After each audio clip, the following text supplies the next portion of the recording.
Good evening, everyone. Welcome to Black Talk. I'm your host, the J.R. Stewart.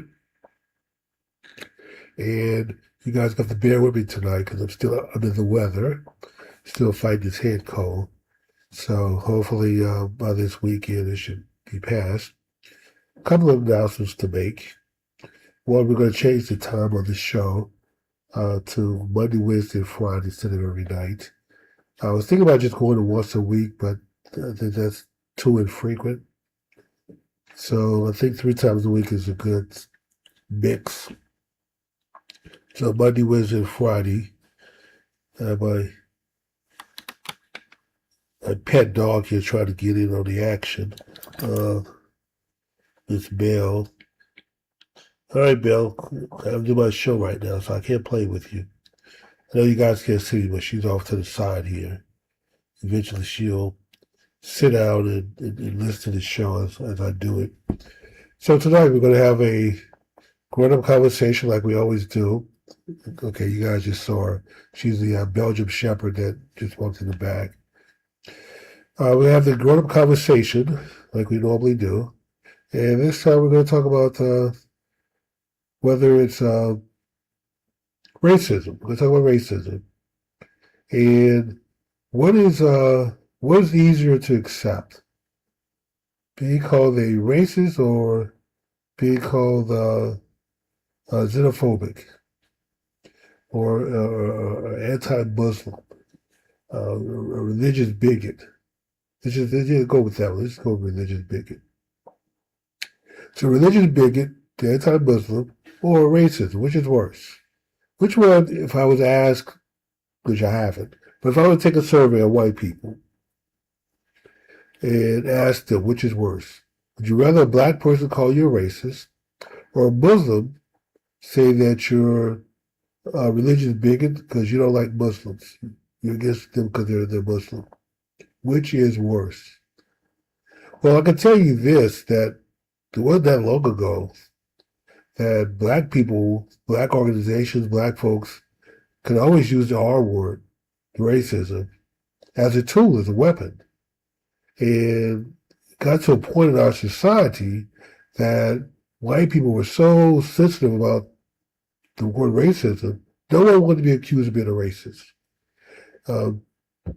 You could pretty much stop white people in their track by accusing them of racism, especially if you're black or a black organization. I'll give you an example. I'm still a little nasally, so that's why I sound funny. But I'll give you an example. Geraldine Ferraro. I think her name is Ferraro. That's how I pronounce her name.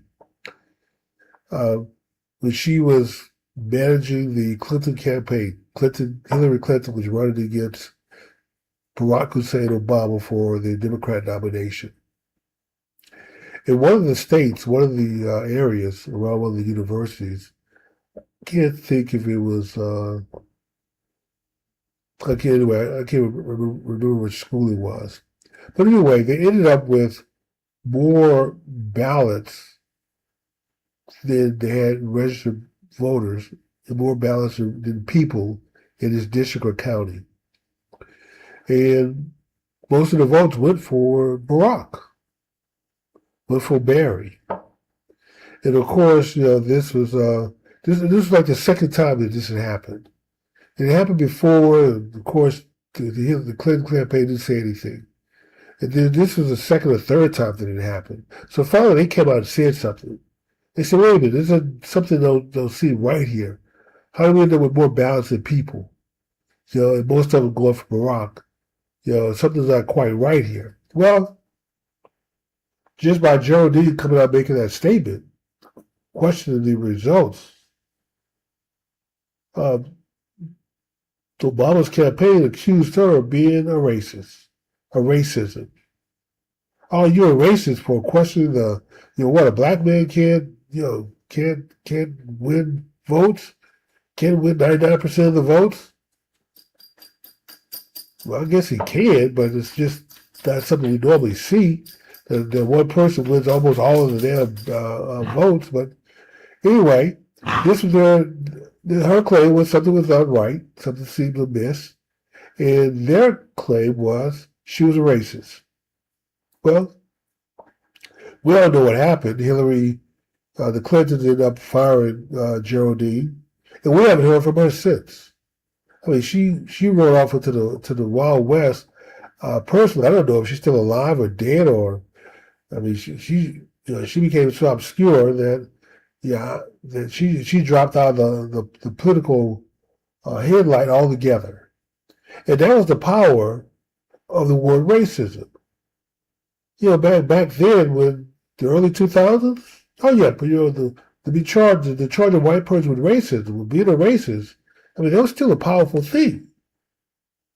I mean, there are white people who would rather drop kick their first baby, go ahead and pimp slap their big mama, rather than be charged with being a racist, especially by the Obamas or the NAACP or the Urban League or any black organization, Rainbow Push. What is Reverend Al Sharpton's scam organization called? I can't think of it. But anyway, if a black organization or a celebrity black person calls you a racist and you're white, well, you were pretty much history at that point. That was almost you'd be canceled before cancel culture became a thing, just over the accusation of being a racist. And now they've thrown the word around so much that if you are a Republican or you're a conservative Republican and you're not called a racist, there's something wrong there. Because black conservatives, Candace Owens is called a racist, a white supremacist. Officer Tatum, Larry Elder, Bill Carson, the Jimmy Stewart. I've been called a white racist. They're like, oh, black as they get, man. How the hell I become a white racist? So so now the word racist doesn't really mean that much anymore. No one gets upset about it. You don't see white people getting canceled because they've been accused of racism. In fact, like I said, if you're not being charged with racism, regardless of what color you are, if you're a Republican and someone has charged you with racism, then you're a white-o. Chances are you're a white-o. Because you'll know if you're a true Tea Party conservative, MAGA conservative, Trump, Ronald Reagan conservative, you know if you're true to the party, true to the conservative cause, because if you are and you stand up for it, somebody's going to call you a racist. They just go to the territory. And so when Republicans are called racist now, notice that they used to get bent out of shape about it. Oh man, they have a panic attack. Now, well, it's a badge of honor now. It's like, boy, I must be doing something right. I got called a racist yesterday. People going home, kissing their children, hugging their wives. Guess what? I was called a racist today. Especially by one of those left-leaning organizations like MS Now or CNN, some black organization, Al Sharpton and his crew. So being called a racist now from a black person or organization is a rite of passage now. It's a badge of honor. But, and then, even though it was a powerful weapon back in the day, how much benefit did black folks actually get out of using it? Oh, I'm sorry, now you black folks. Colored folks. Good old colored folks. Those colored folks, Democrats. If you're a colored Democrat, how much did you actually get out of having that in your arsenal, your toolbox? That you can call a white person a racist and have them back down? Well, I guess it was powerful back in the day, and there were probably some things gained from it. It kept white people from scrutinizing you from too much or saying too much. You were able to shut them up. But did you gain anything financially? If you did, very little. So when you look back on it, really, there wasn't really much gain. So the point is, I'm making here, is that it really didn't do African Americans, I'll use that instead of colored people. How about that? It really didn't do African Americans, whom I'm not a member of. I consider it an insult to be called African American. I'm a black American. I'm black. If you want to call me a black American, that's fine, but I'm not an African American. But African Americans got very little out of that power, that tool, to be able to have white folks back down by calling them a racist. Got nothing from it. Didn't use it properly. Let's look at the flip side of that. Let's look at the other side. I'm going to use my favorite people, these African Americans, because they're truly all from Africa. They're here in America. The Somalis up in Minnesota, up in Maine, up in Ohio. But we're going to focus on the ones up in Maine. That's what we hear the most about. Not Maine, I'm sorry, Minnesota. When you look at them too hard, you investigate their fraud, guess what? They accuse you of having religion, that you're a religious bigot.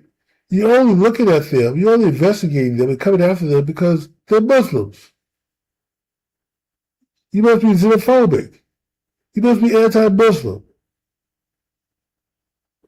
And just by making that charge, they get auditors, they get inspectors, they get the state, they get everybody to back off.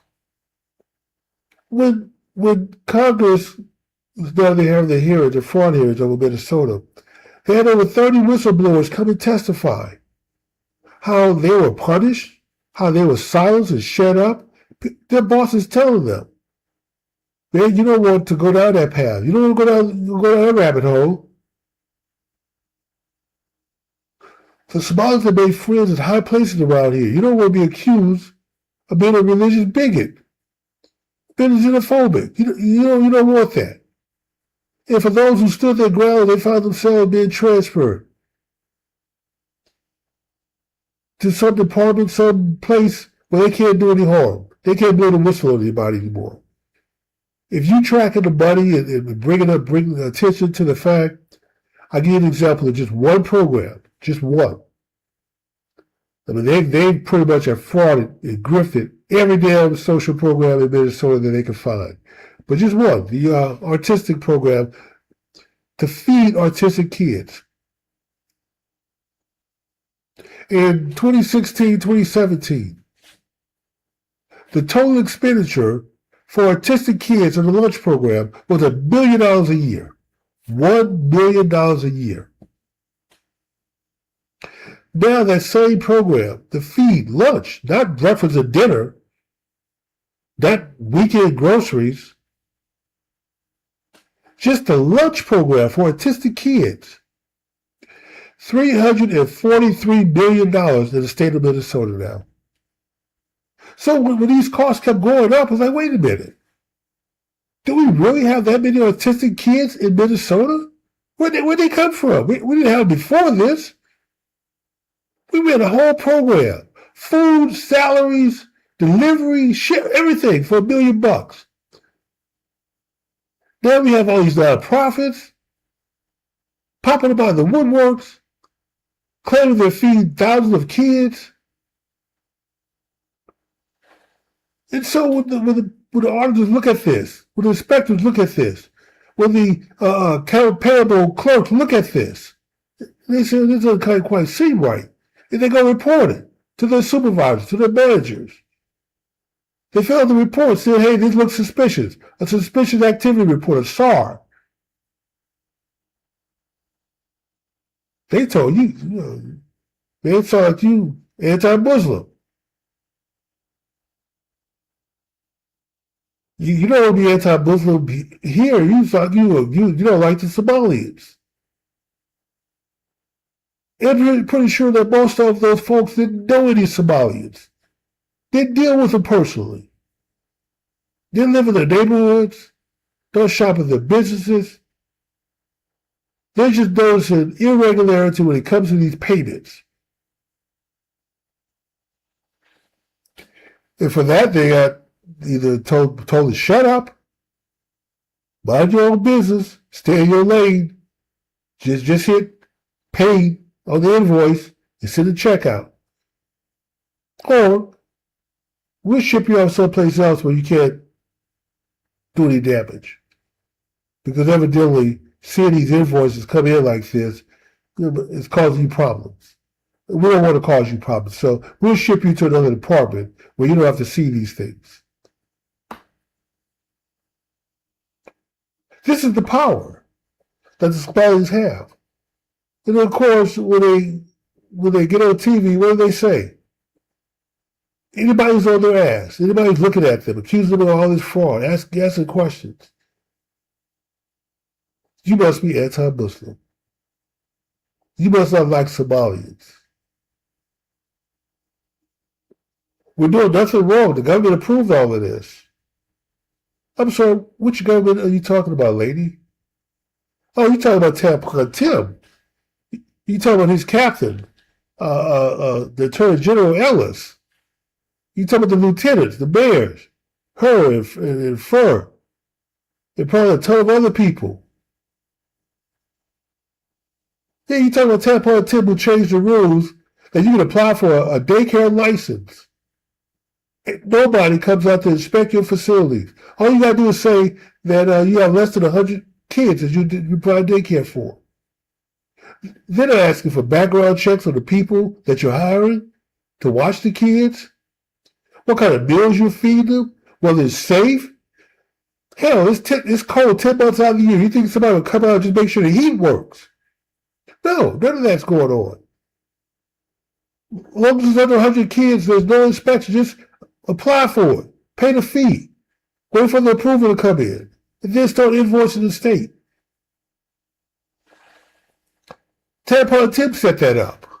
And then he's surprised, oh, well, we have the honor system here. I was shocked and surprised that people were taking advantage of our hospitality. Really, Tampon? Really, Tim? You were surprised that people would fraud the system when you make it that easy for them to fraud it.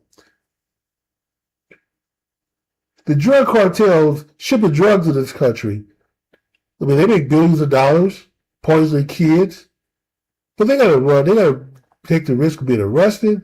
There's a violent business. And then you have other states like Texas, Tennessee, Florida, that's fighting for companies, the corporations to relocate to their states, giving them tax abatements, giving them land, giving them training grants, everything possible. In fact, I'll give you a real story. I heard the CEO of Chase Bank, a big New York bank, investment bank. He says he gets a phone call from Greg Abbott and Ron DeSantis at least once a week. At least once a week. What do they call him for? Well, Texas now has the largest number of employees for Chase in the country. They've moved so many jobs out of New York and moved them to Texas. So, of course, the governor is calling them to say, hey, what can we do to make your life easier? Do you want to transfer any more jobs here? Do you need more land? Everybody treating you right. Is there anything I can do for you? Because the last thing Greg Abbott wants is for someone to say, hey, we need to pack up and move back to New York. Or Ron DeSantis, for that matter. You know what I didn't hear from the CEO of Chase Bank? I didn't hear him say anything about Tampon Tim giving him a call once a week and begging him, asking him, is there anything we can do for you to move some of your business to Minnesota? In fact, I haven't heard Tampon Tim say any of this, that he spends any time doing any of this activity. But I know Greg Abbott says he spends at least 30% of his time courting corporations, especially in California. He got Toyota to come here. He got Elon Musk to move a lot of his business here. Tesla, moved from California to Texas. Exxon, moved their headquarters here. This is what governors who are serious about bringing industry to their states do. I'm pretty sure Ron DeSantis probably spent just as much time as Greg Abbott in his pursuit. But Tampon Tim? Nope, we're fine. We're good up here. And the reason they're good is because they have grifters. Their grifters are better than the corporation. They have the Somalis to grift for, commit fraud for, bringing billions of dollars into that state. They don't have to give any tax abatements. They don't have to give up any land, training program, nothing. They don't make any promises. We're going to defer your tax for the next 20, nothing. They have to do any of that. You don't have to set up an economic development board like a lot of cities and counties and states do. Loan money to these corporations, building for them. No, they don't have to do any of that. But they get billions of dollars coming into their state. The grifters do it for them. And when that money comes into the state, I know the grifters, they say they get to take $1 billion a day. They pack it up in suitcases and they fly it home with it back to Somalia. Suitcases full of cash. And they don't sneak it out. They declare it through customs. They go to the international airport in Minneapolis. They go up to TSA. They fill out the form. I have $20,000 in cash in this suitcase. They open the suitcase. They look. Yeah, you got a bunch of money there. What are you doing with it? We're taking it home. Put it in the bank. Quite legal in Minnesota. Other states have been trying to confiscate the money, thinking it's drug money. Who do we have to thank for that rule? Tampa Tim. Not only he make it easy for you to steal the money, he make it easy for you to take the money out of the state. But they don't get the money for free. They got to spread the money around. Charities, businesses, they got to buy houses, cars, clothes, food. The white folks are out there in 14 degrees below zero temperatures, fighting against ICE. Because ICE is rounding up Somalians trying to deport them. It's like, what in the world would anyone, white, black, red, or brown, but especially, what are these white folks doing out there in temperatures like that fighting against ICE? Because everybody's in on the grift game. See, I can't believe that the Somalis came up with this on their own. My wife gives them a lot of credit, but I don't. I mean, I know they're grifters. We can both agree on that. But she thinks they just kind of came in, they were going to figure out the loopholes of the system. And maybe to some degree they were. But it doesn't hurt when you have a governor, an attorney general, and a bunch of other people create those loopholes for you. And then enticing you to come here. Minnesota is a deep freezer 10 months out of the year. The coldest city in America, International Falls, Minnesota. Why would people who live in sub-Saharan Somalia is right there at the equator? Every day is 100 plus degrees. You folks don't know what snow is, other than maybe they see it in a movie, read about it in a book, but they never experienced snow. Cold weather. Cold weather is 80 degrees to them. Why in the world these people be moving to Minnesota? Well, let's look at the welcome package, what they get. They get a car. They get a place to stay, an apartment. They get money put in their pocket. They get an EBT card with more money than they ever had in their life to buy food with. And on top of that, they get $3,500 per person every year. Man, woman, child, $3,500. In addition to that, if you come in and you're legally under TPS, temporary protective status, they can file a tax return, even though they don't work. 90% of Somalians are on welfare. Don't work. Don't pay into the system. Just grifting. But they can file a tax return and claim an earned income credit for their children. That's another $3,500, $4,000 per child. They rack up in our country. And rather than say, thank you, we appreciate this hospitality. No, then they turn around and steal billions from that. Look, okay, let me repeat it. I didn't say billions. I said billions with a B. I want to be clear. And I've gone back and I've watched some of the videos, citizen videos, some of the people that Keith Ellis said he's arrested and prosecuted and sent to jail. Yeah, right. 65 of them for Medicaid fraud. All the fraud they're committing. Lunch programs, HUD, Pell Grants, medical, COVID, translation, transportation, all the fraud they're committing. All you can talk about is some Medicaid fraud. What about all the other fraud? Keith Ellis? And then he said he's prosecuted over 300. That's not right. Well, only 65 of them have gone to jail.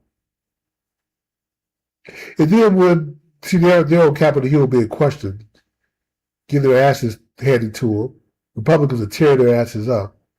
And when asked, they asked Tampon Tim, with all the fraud that's taking place, everything you know now, do you still think Minnesota has benefited from having the Somalis there? He said, yes. Oh, we love the Somalians. Oh, yeah, they're good for the state. You see, because in Minnesota, Griffin is not really a crime. Keith Ellis said, the reason they've gotten away with so much of it, because he can't prosecute them. What? Wait a minute. Wait a minute, the estimate's up with the $9 billion now, but it could go as high as, they say, $49 billion. We haven't even done all of the accounting, because the more they look, the more they find. The number just keeps going up.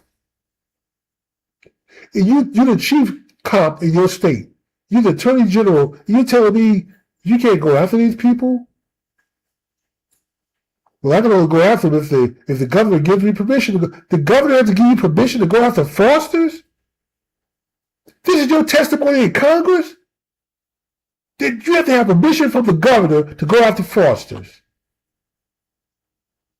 You see how ridiculous this sounds? This is what that point does to black folks, to African Americans. They make African Americans look stupid doing their bidding for them, doing their bidding.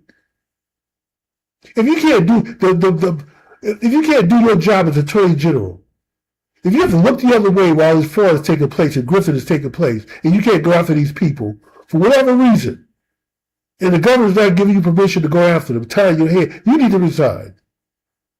You need to say, hey, if I can't do my job and enforce the law equally, then I don't need the job. Go get somebody else. But no, he's a good African American. That's exactly what his white slave master, that white liberal, socialist, progressive, communist, Marxist, Democrat tell him to do. Just a follow-on functionary. And you look stupid doing this. But he's not the only one. Miss James up in New York, Fannie Willis down there in Georgia, the election board in Fulton County, Dade County. Well, the ones in Dade County got fired. Ron DeSantis just took that over. Fired the entire board. The election board in Fulton County is under investigation. The DOJ, the FBI rolled in there, took all the ballots. Scanning machines, took all of it. For all the irregularities there. So back to Minnesota. Tampon Tim created this system, made it so easy for people to grift. You have 400 daycares registered to an old abandoned building. This is a building that used to make sheets, towels. I get some high-end sheets because they mentioned the thread count. So I know that's generally not just clothes. I think that's generally associated with sheets and towels. Normally that's when you hear thread counts involved with textile. Over 400 businesses registered with one address, and their building is abandoned. Nobody from the state of Minnesota just drove by there. Hell, you have to drive by, you just pull it up on Google Maps. They have something called a street view on Google Maps. You can sit there from your office and click and look around 360 degrees and see the parking lot's empty, the building is abandoned. And this is where over 400 daycares are registered. And y'all stay sending the damn checks out. But Tim says this happened under my watch, so I'm the best person to go clean it up. Of course. Crooks are always the best people to go clean crime up because they know all the crime is. And they'll throw a few bodies at you. They'll throw 65 of the Somalis and throw them in jail with a week. Because I'm going to make a prediction. And I'm normally right about these things. My prediction is, I'm on record. So I'm not going to take it back. You can check later on to see if I'm right. When Tampon Tim leaves office, because he's not ready for re-election, when he serves his time out, before he leaves, the last month, the last week, the last day, all those Somalians that his captain, his lieutenant, have put in jail, Keith Ellis, his minion, the African-American minion, I'm going to get pardoned. Well, I'm sorry, they're not going to get pardoned. They're going to have their sentences commuted. Because they've been very loyal. I've watched 4 of these cases being sentenced. One lady got 8 years for her daycare fraud. They say she built the government out over $2 million. The judge gave her 8 years in prison. She says, I'm innocent, Your Honor, because the government knew exactly what I was doing. They approved it all. I'm innocent. 8 years. And I don't think they fully understand. I was thinking, well, maybe they don't understand, lady, that when he drops the ballot, when he gives you your time and the ballot goes down, it's too late now to claim innocence. It's too late now to start talking. The most you can do now is appeal. Hopefully there was an error made in doing the trial, ask for a new trial. That takes years. You're going to get turned around by appeal courts, appellate courts. It's going to take a lot to get a new trial. So the best time to make a deal is in the beginning. When they come with the charges, put the handcuffs on you. Before you go to trial is when you make a deal. You claim you're innocent, and then you want to make a deal. Start telling what you know. Another guy, he had multiple companies. And the prosecutor said that he stole over $120 million. The judge gave him 30 years. He made the same claim of innocent. The government knew about this. Can you just deport me? Can you just ship me back home? The judge said, well, we can do that after you serve your time. The last one I saw was over $200 million. And the judge gave him 40 years. Once again, professing that he was innocent, the government knew about this. So, can we make a deal? Dude, you don't understand. The time to make a deal is on the front end of the chart, not on the back end. When the judge sentenced you, they find you guilty. You put the state through a trial. They find you guilty. And the judge gives you that sentence. It drops the ballot. It's done at that point. The most you can do now is hope for to serve your time, hope someone will commute your sentence, or give you a pardon, or you get a new trial and found innocent. Those are your options. Maybe you have your conviction overturned because a mistake was made. Those are your options. It takes years. But Tampon Tim, before he leaves office, all those people are going to have their sentences commuted. They'll be free. But this is not quite the happy ending that you think it is, because once the state of Minnesota released them from prison, ICE is going to be there to pick them up. They'll have detainers on them. And they'll be deported. They'll be shipped back to Somalia. But guess what? They've already shipped millions of dollars back to Somalia, waiting for them. Then they're going to go back home broke. And this is why the Somalians don't talk. You telling me you got 65 convictions for fraud and nobody turned state's evidence? Nobody's squealing, nobody's... Man, if that was black folks, they'd be singing like birds. It'd be a choir. You got so many black folks singing, telling what they know, naming names, pull out their phones, their contact lists, their Rolodex, pieces of paper they have. This is why the Somalians were the perfect stooges to do this. And the white folks do this. Perfect grifters. That brings me to my point about what's worse? Religious bigot or racist? Black folks just didn't know how to work the racist tool. They had it. It was a powerful tool back in the day. You didn't know how to work it. African Americans, not black folks, African Americans didn't know how to work it. They kept teasing you with the carrot, hanging the carrot in front of you, offering you reparations. That was Gavin Newsom and his crew out in California. Oh, well, we're gonna approve reparations for all you black folks in California, African Americans, colored folks, Democrat minions. I'm sorry, how much of that money has been sent? How many checks were sent out? None. How much money was sent out? None. Oh, well, gee, we're going to use the money for scholarships and to fix them in the neighborhood. How much money has been sent out for the scholarships? None. How many roads have been fixed? None. How many schools have been rebuilt? None.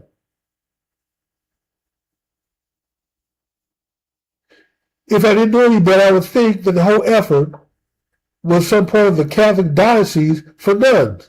None today, none tomorrow, none tonight. None. That's all black folks got there in California for their reparations. Just a bunch of talk. Oh, but it was election time. The Democrats need your vote. You got to vote, but don't once again. That's all they give you, just a bunch of talk. Like I said, this is an academy for nuns. The Pope will be proud of the work that they're doing. None today, none tonight, none tomorrow. None next week, none next year. None ever. That's basically what we're going to give you. You know, there's a famous play written by the music writer and playwright, George Gershwin. You may not be familiar with him. He was back in the day.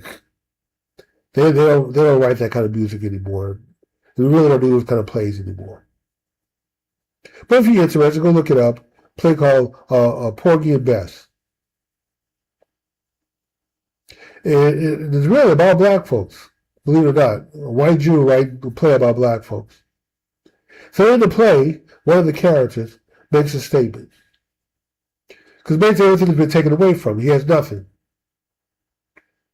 And normally, when white people, if they rise up and have a lot, if they lose it all, stock market crash, make a bad investment, you invested in icecubes.com in Alaska, it didn't quite work out, you lost everything. Yeah, they may commit suicide, jump off buildings, jump off bridges. But no, not this black man. And really, Gershwin really captured the true heart of African Americans. This is how they think. This is how they feel. If you don't believe me, if you have any black friends, you know some, go ask them. If you're a white person.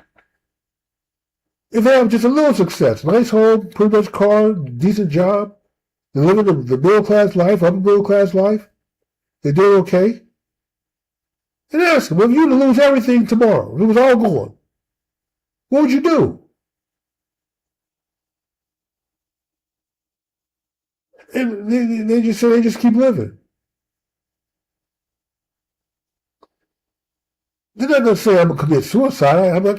I can't be poor. They're going to say I came from nothing. I know what poverty is. I know what it's like to not have food in the house, have lights and stuff and water, utilities turned off. I don't know my kids will go through that. I'm going to do everything I can to provide them a good life, But I know what it's like. So when the character makes a statement that I got plenty of nothing and nothing's plenty for me, that's what Gershwin was capturing. I got plenty of nothing, and nothing is plenty for me. We can live with nothing. White folks who be on top of the world probably can't, but some black folks, some African Americans, some colored people can live with nothing, plenty of it. But anyway, racism versus religious bigotry. We didn't get paid off racism. If we did, we got very little to show for it. Somalians got billions off religious bigotry, accusing people of being religious bigots. You don't want to be anti-Somali, anti-Muslim in Minnesota. Not with a governor, the attorney general, the mayors, a bunch of representatives. I don't love the Somalians. You better not ever say anything bad about them. Meaning to your career, your business, your livelihood, your reputation.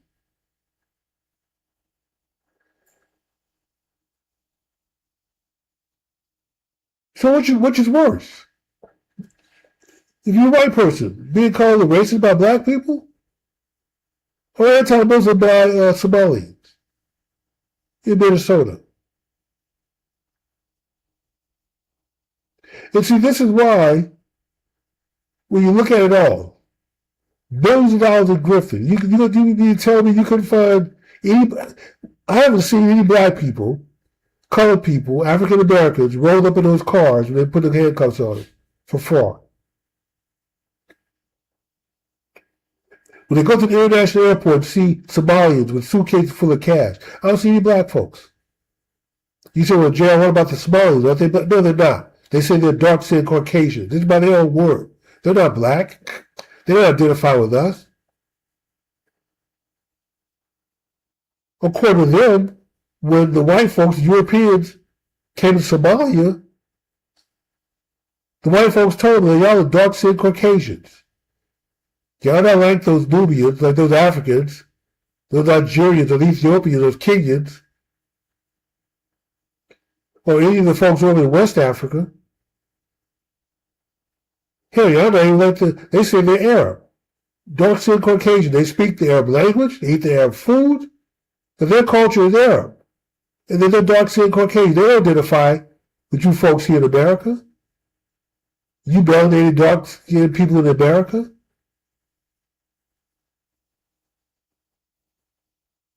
And then somehow I know that there's a black people in Minnesota. I know that there are probably at least one who will be willing to do some grifting for the state and spread the money around. Just explain the rules. We're going to set you up in business, just start sending invoices into the state. When you get the money, you can keep most of it, but you got to spread some of it around. And we're going to tell you which businesses to support, which charities you're going to make donations to, which campaigns you're going to support.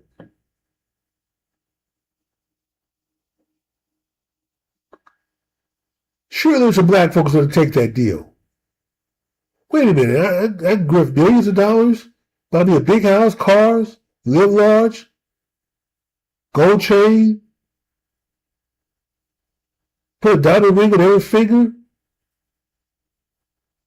get gold and platinum and diamonds grilled in my mouth.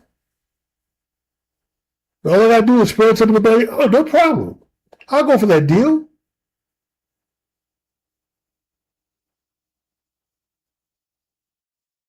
And where are the white people? The white people that don't want to grift for the state?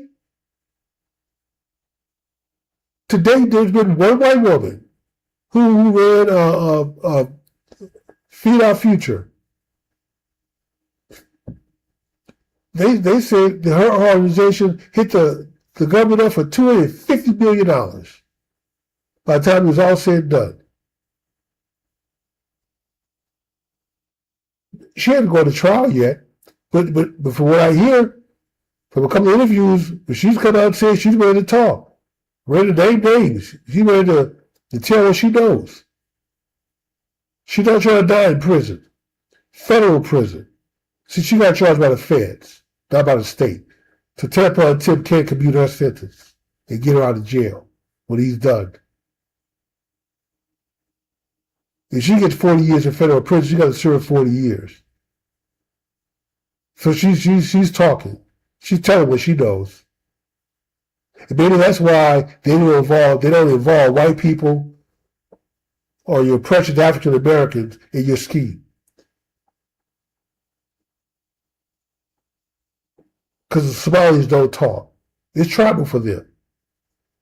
They don't want to mess things up for the, even if I got to make a sacrifice, go off to jail.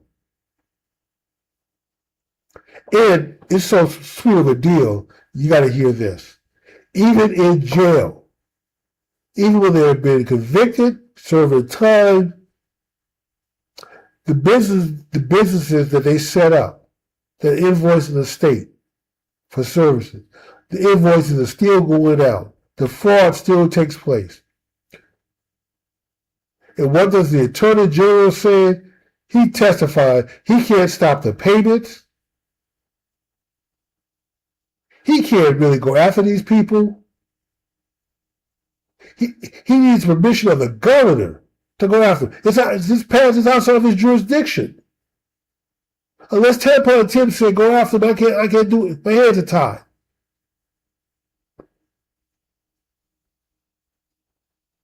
And then when they question Tampa and Tim, ask them, why would you continue to pay the invoices from these people who are convicted of fraud? Why would you continue to pay them?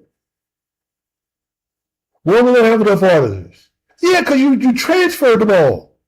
The ones who are worth anything, who try to do their job, you sent them away. No wonder, of course you don't have anybody bring it to your attention now. Because the ones who brought it to your attention got punished.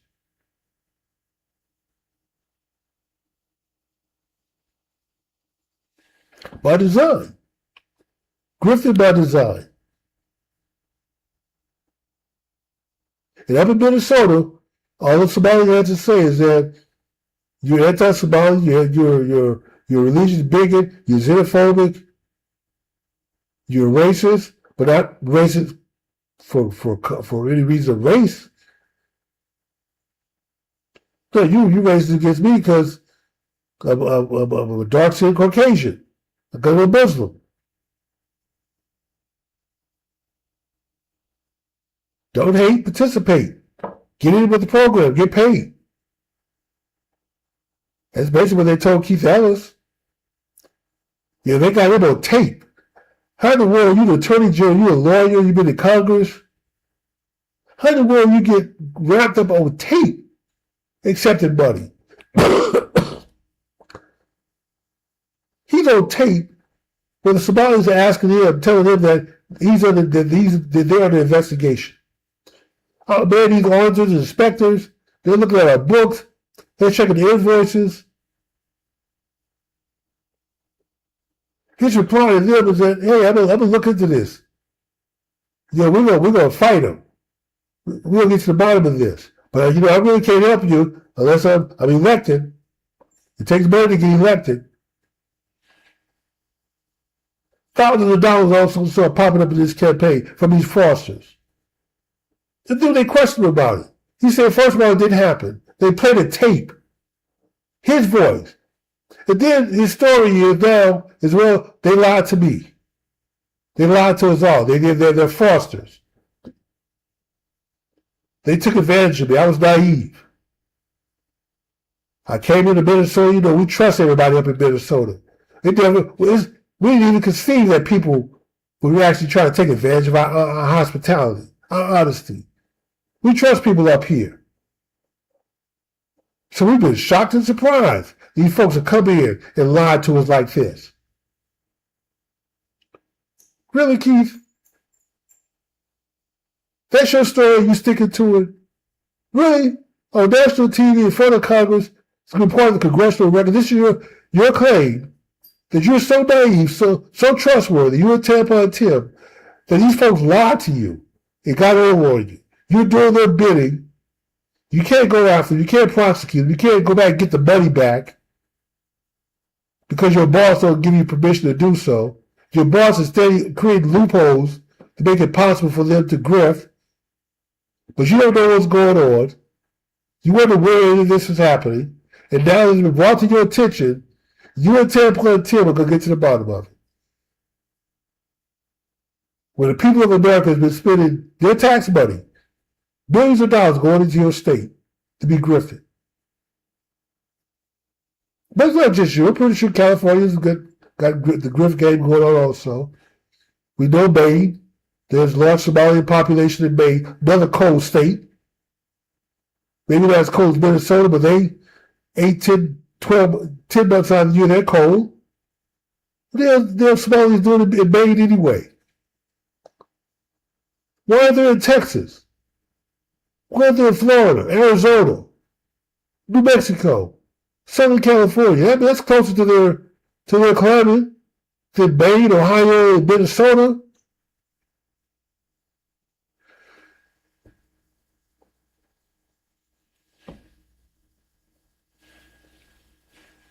But this is what the white liberal thinks about black people now. They can't trust you to grift, so they got to import the grifters. They can't even count on you to continue to vote for them. Too many of y'all have gotten uppity. You got to stop being bigots for them. Stop being African Americans, decide to be black people. Start thinking. Left the party. Some of y'all became independents, and some of y'all, a lot of men, 25% of black men, voted for Trump. Just totally jumped parties. I don't know if they're Republicans, but they became MAGA. 5% of black women. I know most of the black women still support that party. Still millions. Still African Americans. Still colored people. But notice that the folks in Minnesota, the white folks in Minnesota, didn't come to you to grift, to enrich your neighborhoods, so you can buy mansions up and down the street, cars, take care of your family, spread the money around your neighborhoods. Surely they can find a few black people, a few people of color, African Americans who are not going to squeal, not going to talk. You at the bottom of the hood, that snitches end up in ditches.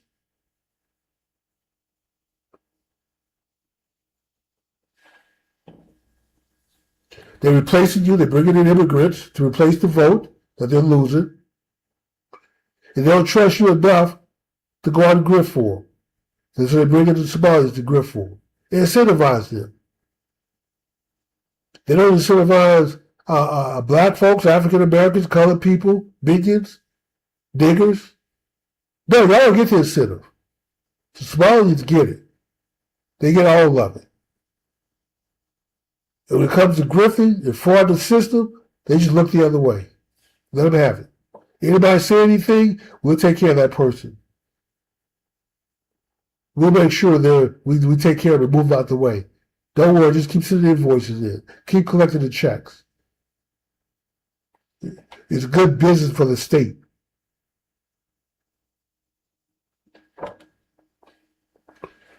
All right. That's my rant, my vid for tonight. If you've been watching the show up to this point, please hit the like button. Help me out. I'm not. Well, I guess I am sort of not begging, but I am asking for your support. Hit the like button. Subscribe to the channel. Hit the notification bell so every time new shows are uploaded. We'll be here not every night. So next week I'm going to try Monday, Wednesday, Friday and see how it goes.